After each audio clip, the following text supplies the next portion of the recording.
हम अभाज्य गुणनखंड। अभाज्य गुणनखंड किसे कहते हैं? अभाज्य गुणनखंड वह संख्या है जो अभाज्य संख्याओं से भाग दी जाती है। अभाज्य संख्या कौन कौन से? अभाज्य संख्या एक अंकों की अभाज्य संख्या की ज्यादा उपयोग होती है। तो सबसे छोटा अभाज्य संख्या क्या है? 2, उसके बाद 3, उसके बाद 5, उसके बाद 7। अगर अभाज्य संख्या का निकालना है गुणनखंड तो हमको 2, 3, 5, 7 से क्या करना पड़ेगा? उसको भाग करना पड़ेगा।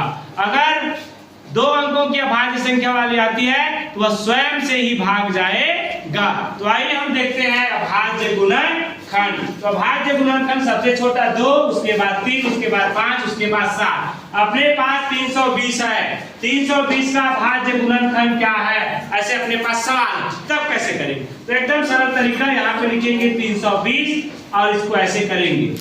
ठीक। अब जब तक इकाई में क्या हो? सम संख्या हो। इकाई में क्या हो? सम संख्या हो तो वह 2 से ही भाग जाएगा। जब तक सम संख्या इकाई में है तब तक हम उसको 2 से भाग करते रहेंगे। तो आइए देखते हैं 2 से भाग। ये हो जाएगा 2, 2 एकम 2, यहाँ 3 में 2 घटा कितना बचा? 1, 2 6 के 12 और 2 शून्य 0। कितना आ गया नीचे में? 160। फिर इकाई में क्या है जी? शून्य है। इकाई में शून्य है तो फिर किससे भाग जाएगा? 2 से। 2 8 16, ये शून्य का शून्य फिर उतार दो। फिर इकाई में शून्य है तो किससे जाएगा? फिर 2 से। 2 4 8 और शून्य। अब फिर किससे जाएगा? 2 से। 2 2 4 शून्य। और फिर किससे जाएगा? 2 10 20। फिर किससे जाएगा? 2 से। 2 5 10। अब देखो यहाँ पे 5 आ गया। अब 5 आएगा तो किससे भाग देंगे? देखेंगे उसके बाद क्या है? 3। 3 के पारा में 5 नहीं आता तो 3 से भाग हो जाएगा। किससे जाएगा? 5 से जाएगा। 5 एकम 5। अब ये अभाज्य गुणनखंड क्या है? क्या उसको लिखना पड़ेगा हमको। 2 गुणित 2 गुणित 2 गुणित 2 गुणित 2। कितना 2 है? गिनो। 1 2 3 4 5 6। 6 का 2 है। 1 2 3 4 5 और ये 6 और लास्ट में क्या है? 5।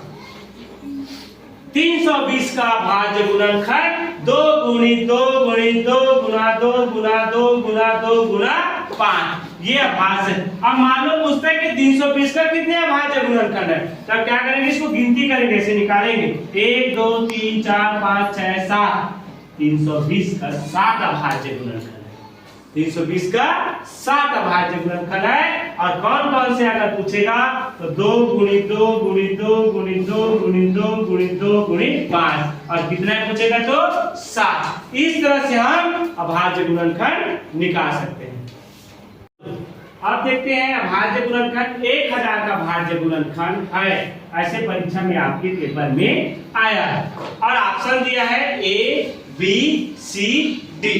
सब में जब हम गुना करते हैं 10 दाम 100, 100 दाम 1000, 1000 आ रहा है। इसको भी गुना करेंगे तो कितना आ रहा है? 1000 आ रहा है। इसको भी गुना करेंगे तो 1000 आ रहा है। इसको भी गुना करेंगे तो 1000 आ रहा है। अब 1000 तो सब में आ रहा है तो सही उत्तर क्या है? तो हम हड़बड़ी में क्या कर देते हैं? जैसे कोई भी गलत भी लिखा रहता है उसको भी हम क्या कर देते हैं?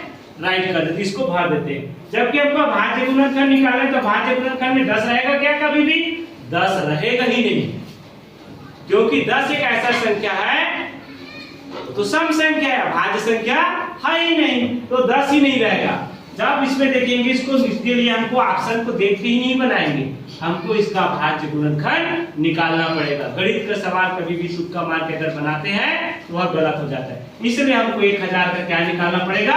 अभाज्य गुणनखंड। तो सबसे पहले 2 से 2 पंचे 10, शून्य को उतार दो। फिर 2 से 2 दूने 4, 1 बच गया, 2 पंचे 10। फिर 2 एकम 2, 2 दूने 4, 1 बच गया, 2 पंचे 10। अब 5 आ गया। देखो 5 आएगा तो किससे भाग जाएगा? 5 से। 5 दूने 10, 2 बच गया, 5 पंचे 25, 5 पंचे 25 और 5 एकम 5। अब देखो किससे मिला? इसको देख लो, लिख के 2 गुणित 2 गुणित 2 गुणित 5 गुणित 5 गुणित 5। अब ऑप्शन में देखो कौन से ऑप्शन इसमें मिल रहे थे? सी वाला ऑप्शन देखो, इसमें भी 3 तो 2 है और इसमें 3 5 है, मतलब अभाज्य गुणन क्या होगा? ये सी वाला ऑप्शन सही होगा। तो हमने कैसे जाना इसको? अभाज्य गुणनखंड निकाल के देखा, तब कहीं जाके हमको सही आंसर मिला। अगर हम अभाज्य गुणनखंड नहीं निकालते तो ये ऑप्शन को हम भर देते। क्योंकि इसमें भी 10 गुणित 10 गुणित 10 लिखा है, 10 दाम 100, 100 दुने 1000।